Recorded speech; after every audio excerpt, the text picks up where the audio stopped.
നമസ്കാരം, ഞാൻ doctor Jacqueline. പുതിയൊരു വീഡിയോയിലേക്ക് ഏവർക്കും സ്വാഗതം. ഇന്നത്തെ വീഡിയോ നമുക്ക് വളരെ ഒരു വിയേർഡ് ആയിട്ടുള്ള ഒരു ഹാബിറ്റ്, അതായത് ഈറ്റിംഗ് ഐസ് ക്യൂബ്സ്, ഇതിനെക്കുറിച്ച് നമുക്ക് ഈ വീഡിയോയിൽ സംസാരിക്കാം. ഇതിനെക്കുറിച്ച് ഞാൻ സംസാരിക്കാൻ കാരണം, ഞാൻ അരി പച്ചയ്ക്ക് അല്ലെങ്കിൽ റോ ആയിട്ട് ഈറ്റ് ചെയ്യുന്നതിനെ കുറിച്ച് ഒരു വീഡിയോ ഇട്ടപ്പോഴത്തേക്കും എത്ര പേരാണെന്ന് പറയാം, അതിൽ ഒത്തിരി വ്യൂസും വന്നു, ഒത്തിരി ആൾക്കാർ അതിൽ കമന്റ് ചെയ്യുന്നതുള്ളൂ. അതിൽ മെയിൻലി ജീരകം, ഐസ് ക്യൂബ്സ് പോലത്തെ സാധനങ്ങൾ കണ്ടിന്യൂസ്ലി തിന്നാനുള്ള ഒരു ത്വര അല്ലെങ്കിൽ ഒരു ക്യൂരിയോസിറ്റി അങ്ങനത്തെ വരുന്നു എന്നുള്ള കമ്പൽഷൻ, അത് തിന്നാണ്ട് വയ്യ എന്നുള്ള രീതിയിലുള്ള ഒരു ഒബ്സഷൻ ഇതിന് വേണ്ടിയിട്ട് വരുന്നു എന്നുള്ളത് കണ്ടതുകൊണ്ടാണ് ഐസ് ക്യൂബ്സിനെ കുറിച്ച് വീഡിയോ ചെയ്യാമെന്ന് വിചാരിച്ചത്. ഇതൊരു പ്രത്യേക ഒരു ഒരവസ്ഥയാണ് കേട്ടോ. ഐസ് ക്യൂബ് ഈറ്റിംഗ് ആയിട്ടുള്ള ആൾക്കാർ ഒത്തിരി പേരുണ്ട്. ഞാൻ നേരത്തെ പറഞ്ഞ ഒരു കമ്പൾസീവ് ഹാബിറ്റ് ആണ് ഇത്. അയൺ ഡെഫിഷ്യൻസി, അനീമിയ ആയിട്ട് ബന്ധപ്പെട്ടിട്ടുണ്ട്. നമ്മുടെ ശരീരത്തിലുള്ള അയൺ അല്ലെങ്കിൽ മറ്റേതെങ്കിലും മിനറൽസ് കുറയുമ്പോഴാണ് കേട്ടോ ഇതേപോലെ കഴിക്കാനുള്ള ഒരു ടെൻഡൻസി വരുന്നത്. അതുപോലെ വളരെ സ്ട്രെസ് ഉള്ള ആൾക്കാരും ഈ ഒരു ടെൻഡൻസി കാണിക്കാറുണ്ട്. ഈറ്റിംഗ് ഡിസോർഡേഴ്സിന്റെ പല പല പ്രശ്നങ്ങളുള്ള ആൾക്കാരും ഇത് കാണിക്കാറുണ്ട് കേട്ടോ.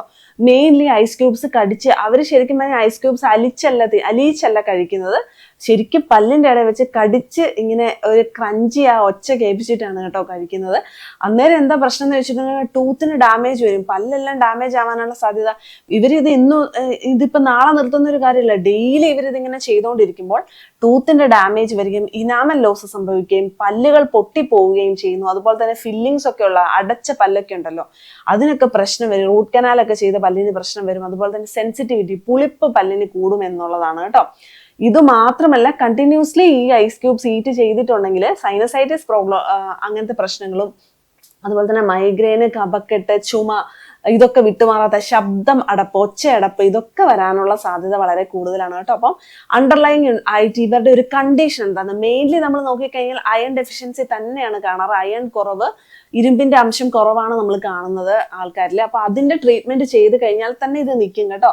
അതിന്റെ ട്രീറ്റ്മെന്റ് എന്ന് പറഞ്ഞാൽ വെറും കുറച്ച് അയൺ ഗുളിക വാങ്ങിച്ചോ അരിഷ്ടം വാങ്ങിച്ചോ കഴിക്കുന്നതല്ല, അതിനൊരു കോഴ്സ് ഉണ്ട്. കറക്റ്റ് കൂടി എന്ന് കാണിക്കുന്നവരെ ബ്ലഡ് ടെസ്റ്റ് ചെയ്ത് നോക്കിയിട്ട് മാത്രം നിർത്താൻ പാടുള്ളൂ, അല്ലെങ്കിൽ കുറയാനുള്ള ടെൻഡൻസി പിന്നെ ഉണ്ടാവും.